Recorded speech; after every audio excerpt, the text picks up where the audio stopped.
हर हर महादेव दोस्तों, मेरे चैनल भक्तिवाणी सेवा में आप सबका स्वागत है। एक समय की बात है, कैलाश पर्वत की पावन गुफा में भगवान शिव ध्यान मगन बैठे थे।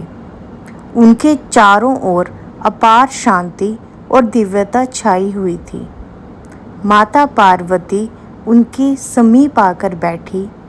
हिमालय की वादियों में मंद मंद पवन बह रही थी और वातावरण में अद्भुत सुगंध फैली थी। माता पार्वती ने बड़े विनम्र भाव से कहा, प्रभु, मैंने देखा है कि आपके भगत अलग अलग प्रकार से आपकी पूजा करते हैं। कोई घंटों ध्यान करता है, कोई मंदिर में दीप जलाता है, कोई केवल आपके नाम का स्मरण करता है। मेरे मन में यह प्रश्न है कि सब में सबसे श्रेष्ठ भक्ति कौन सी है। भगवान शिव ने मुस्कुराते हुए अपनी गंभीर वाणी में कहा, है देवी, तुम्हारा प्रश्न बहुत गहरा है। भक्ति का कोई रूप नहीं होता।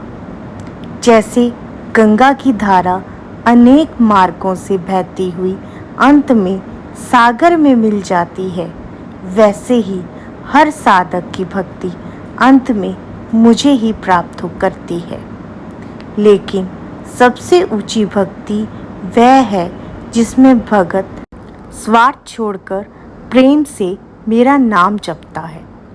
दीप जलाना, फूल अर्पित करना, व्रत करना, ये सब साधन हैं, परंतु यदि मन में प्रेम नहीं है तो सब व्यर्थ है। और यदि मन में सच्चा प्रेम है तो एक बार महादेव पुकार लेना भी मेरी पूजा बन जाता है। माता पार्वती ने जिज्ञासा से पूछा, स्वामी, तो क्या केवल प्रेम से किया गया नाम जब ही साधक को आपके समीप ला सकता है? महादेव बोले, हाँ देवी, प्रेम ही सबसे बड़ा मंत्र है। बिना प्रेम किए गए हजारों जप, तप और यज्ञ भी अधूरे हैं। लेकिन प्रेम से किया गया एक ओम नमः शिवाय साधक की आत्मा को प्रकाशित कर देता है। भक्ति वही है जिसमें भगत अपनी छोटी छोटी इच्छाओं से ऊपर उठकर कहे, है शिव, मैं तेरा हूँ और तू ही मेरा है। ऐसी भक्ति साधक को शक्ति भी देती है और मोक्ष का मार्ग भी। माता पार्वती यह सुनकर भाव विभोर हो गई।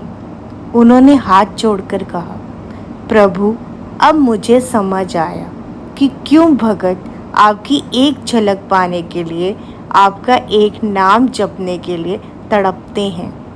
यही तड़प ही भक्ति की असली शक्ति है।